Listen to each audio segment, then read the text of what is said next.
ton from Paul Stirling saw Middlesex ease past Gloucestershire by 7 wickets in a rain-affected match in Bristol against Royal London One Day Cup holders Gloucestershire, who've now lost their first 3 matches this year. Put in, Gloucestershire lost their first wicket at the 8th ball of the match. Chris Dent gone for a single, the first of 3 wickets for Toby Roland-Jones. That meant an early time at the crease for Roderick, the man who'd struck the winning runs in the T20 match between these two teams last week.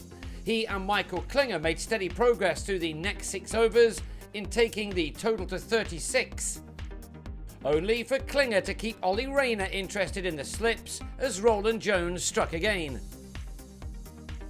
The day began with the news that Hamish Marshall will be returning to his native New Zealand at the end of the season, thus ending an 11-year stint in Bristol.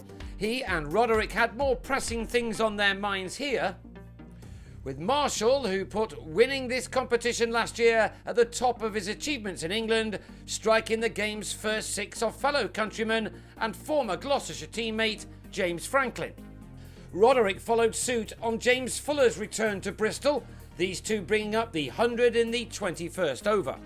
Both men hit 62 ball 50s and the 150 had just been posted when Roderick on 64 fell victim to Tom Helm, Franklin completing the dismissal of an ugly shot to end the stand on 114. Ian Cobain then helped Marshall add 31 more in 6 overs before the former was run out by Rayner for 14 after being sent back by his partner, who, to make matters worse, just 2 balls later, was also heading back for 74. Roland-Jones on his way to figures of 3 for 36, the pick of the visiting attack. Benny Howell helped bring up the 200th in the 40th over with this maximum off Rayner, who was then involved again in the wicket of the all-rounder as he held on to give Fuller a wicket on his return to this vastly altered cricket ground. Gloucestershire were just not able to kick on as they would have wanted in the final overs. Kieran Nima Barnett lifted Rayner over the rope, but was then stumped off the same bowler for 14. Gloucestershire were able to strike only 1 4 in the last 9 overs, and they ended their 50 on 254 for 8 after Craig Miles fell to Fuller. It was a total which looked to be well short of anything too challenging. And that appeared to be the case as David Milan and Stirling struck some early bounties of their own, even though overall it was a fairly quiet first 8 overs, as Shower reducing the target to 208 off 35. Then Stirling changed gears, first going after Howell with a maximum, and then targeting Matt Taylor, who was hit for a 6 and 2 4s in the space of 3 deliveries, as Middlesex brought up their 50 after 10 overs. It was a third 6 for the Irishman, who's enjoyed this attack in the last week. Howell deposited this time as the opening partnership was taken to 84. Stirling dominated the scoring and reached his 50 off 44 balls. He'd already found the boundary 5 times and had cleared it on 3 other occasions, and he wasn't done yet. He did lose Milan at the other end in the 14th over, as a left-hander found Dent at deep extra off Miles after making 29.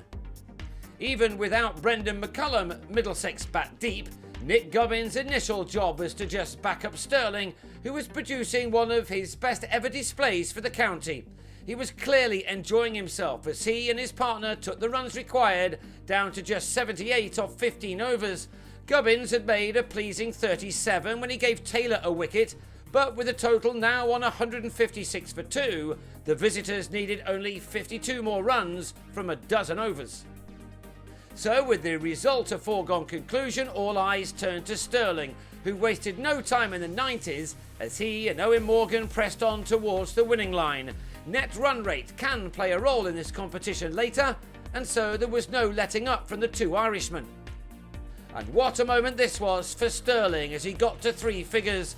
An experienced international one-day campaigner, the 25-year-old hasn't always produced his very best for his county, but this was a match-winning effort, 3 figures being reached off only 87 balls, with 11 4s and 3 6s included.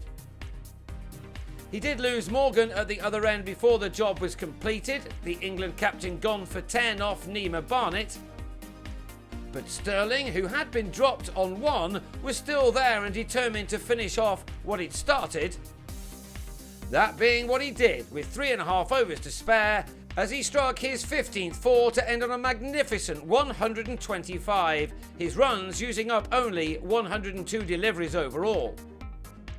So that's 1 win and 1 loss for Middlesex, who now head to Essex on Friday for some T20 action on the back of this 7-wicket win.